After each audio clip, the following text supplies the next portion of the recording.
Hello viewers, আজ আমরা আছি শেরপুরে এক মৃগী নদী। এইখানে কিভাবে আপনারা ফেসে গেলে বালুর ভিতরে কিভাবে উদ্ধার হবেন তা আমি এখান থেকে দেখিয়ে দিই। তোমরা আসো আমার সাথে। তো এটা হচ্ছে আমাদের এই যে চুরাই প্যাক, ঠিক আছে? তো এইখানে পড়লে আমরা কিভাবে উদ্ধার হব তা আজকে আমরা ভিউয়ারদের কাছে দেখাতে চাই। সবাই এদিকে আসো। তো আমি দেখতেই পাচ্ছেন আমরা এখানে অলরেডি ঢুকে গিয়েছি। তো এটা হচ্ছে চূড়াবাড়ি। আমরা যতই চেষ্টা করি না কেন আমরা এখান থেকে উদ্ধার হতে পারি না, কারণ এটা এতটাই গভীর যে আমরা পা রাখার আগে আমরা ঢুকে যাচ্ছি নিচে। আমরা এইভাবে না হলে বাঁচবো না। তো আমাদেরকে স্থির হয়ে এইভাবে দাঁড়াতে হবে, তারপর আমাদের এইভাবে ঝুঁকি দিতে হবে যেন আমরা তাড়াতাড়ি উদ্ধার করি। আমরা যদি আমাদের হাতটা এইভাবে দেই তো আমাদের আবার মাথা ঢুকে যাওয়ার সম্ভাবনা বেশি রয়েছে। তো তোমরা কি করো, এইভাবে নাচো। এইভাবে নাচতে নাচতে তোমরা দেখবা একদম ওইদিকে চলে যাবা, ঠিক আছে? নাচো।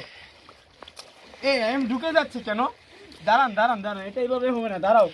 এই ব্রেক, আমাকে ধরো, বাঁচাও বাঁচাও বাঁচাও বাঁচাও, আমি ঢুকে গেলাম, বাঁচাও।